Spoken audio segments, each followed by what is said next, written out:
আসসালামু আলাইকুম ভিউয়ার্স। এখন যাচ্ছি মারিশাল লাইলাগোনা থেকে আরজুপুর। বিসমিল্লাহির রহমানির রহিম।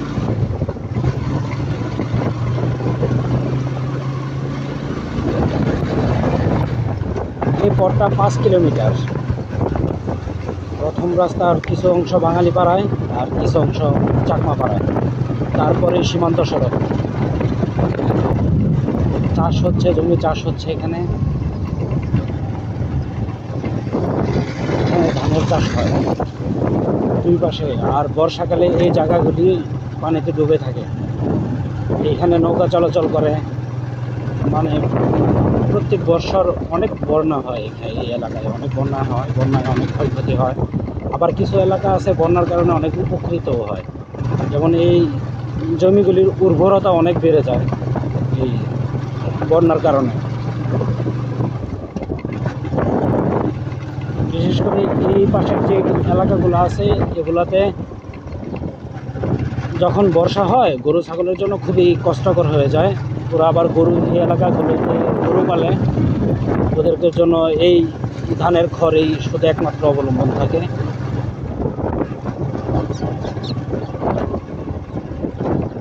এই খড়গুলো খাওয়াতেই গরুগুলি বেঁচে থাকে। হয়তো বছরে 4-5 মাস মানে পানিবন্দিতে যখন থাকে তখন কোনোভাবেই কোনো ঘাসের কোনো ব্যবস্থা নেই, শুধু একমাত্র খড়ের উপর এই গরুগুলা টিকে থাকে। সামনে একটা স্কুল আছে, এই স্কুলটা পাহাড়ি বাঙালি সবাই মিলেমিশে একসাথে পড়াশোনা করে। এই সেই স্কুলটার আশেপাশে অনেক ফুলের চাষ হয়। এই যে বাচ্চারা খেলতেছে,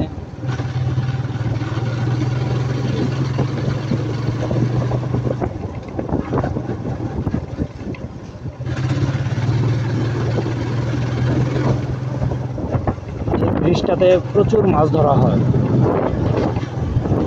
যখন পানি থাকে তখন প্রচুর মাছ ধরা হয় এখানে। আর এই রাস্তার দুই পাশে যত দূর যাওয়া যায়, যে পথটুকু আমি পাড়ি দিব এখন, পুরো রাস্তার দুই পাশে আগর গাছ। এখানে আগর গাছের চাষ প্রচুর হয়, আর আগর গাছের অনেক দাম, অনেক। একটা গাছ প্রায় 10 লাখ টাকাও বিক্রি হয় যদি আগর হয়। আর সব গাছে আগর হয় না, এইগুলি সব আগর গাছ।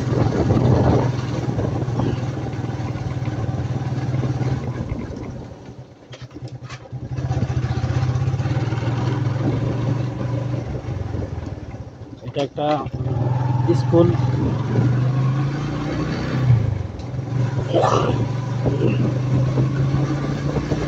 এগুলো সব চাকমা পাড়া, মানে সব চাকমা। সামনে একটা চাকমা বাজার আছে, আবার একটা স্কুল আছে।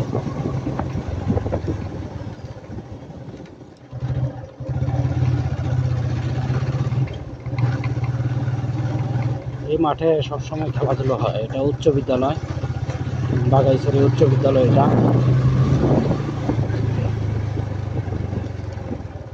রাঙামাটি জেলার মধ্যে এই বাঘাইছড়ি ফুটবল খেলার জন্য অনেক বিখ্যাত। এই এলাকায় অনেক ভালো ভালো ফুটবলার আছে।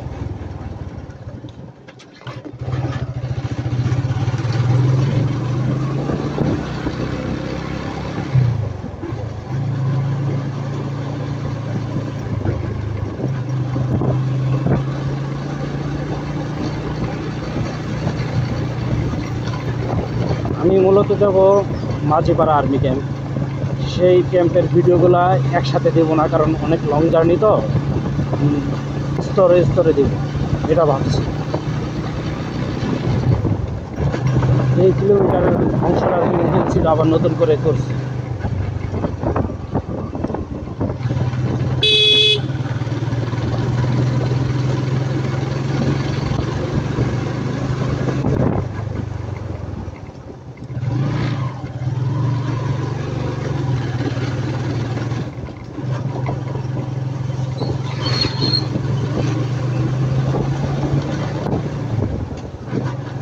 এগুলা সব আগর গাছ।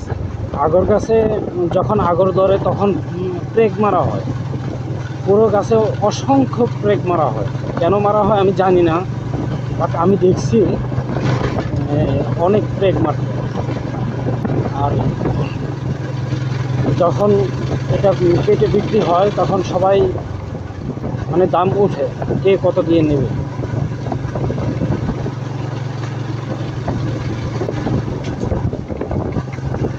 স্বর্ণ বললেই চলে, এই গাছ স্বর্ণ বললেই চলে। আগর গাছ এত সুন্দর, আগরবাতি তৈরি হয় এই গাছ থেকে। রাস্তার দুই পাশে শুধু আগর গাছ। আমি রানিয়ে আছি তার জন্য দাঁড়িয়ে দেখাতে পারছি না গাছগুলা, তার জন্য আন্তরিকভাবে দুঃখিত।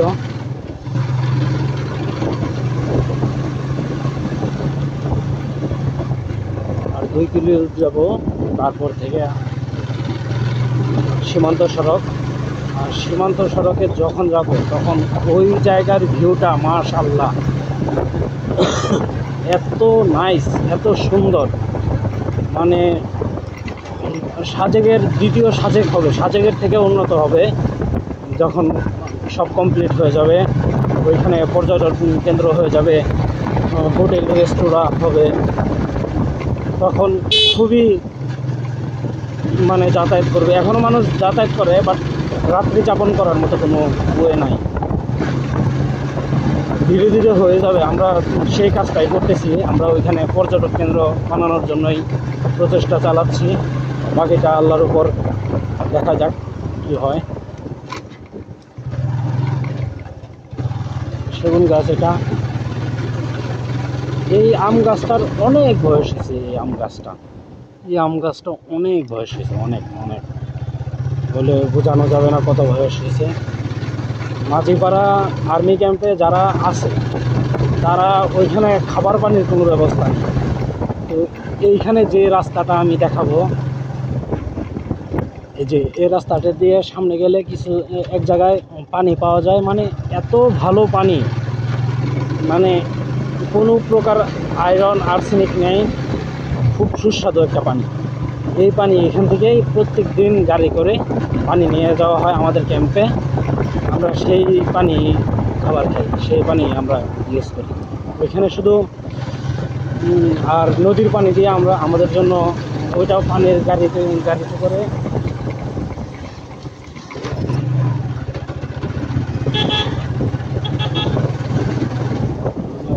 গাড়িতে করে ওইখানেও পানি নেওয়া হয়, গোসলের পানি, ওয়াশরুমের পানি, প্লাস দৈনন্দিন কাজে যা পানির ব্যবহার হয় এগুলো সব নদীর পানি আর পাহাড়ি ঝর্ণার পানি। আর খাবারের পানিটা মূলত এখান থেকে নেওয়া হয়। এটা রাবার বাগান, যে আমরা প্লাস্টিক জাতীয় যা ইউজ করি এই রাবার গাছ থেকে।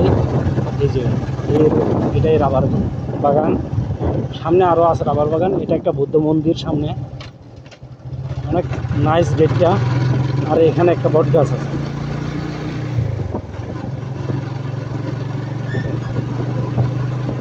এখানে সব পাহাড়ি,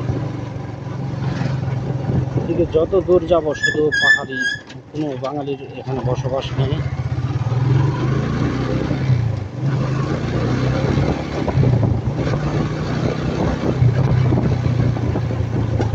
মোটরসাইকেলটা প্রচুর ঘুমাচ্ছে, ভালোই লাগতেছে দেখতে।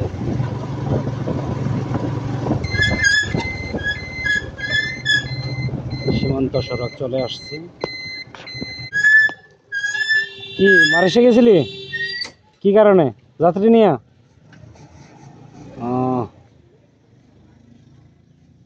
কি চাকা পাল্টাইছ? ভালো। যাবি না দেরি করবি? ও আচ্ছা, থাক, আমি সামনে বাড়াতে থাকি।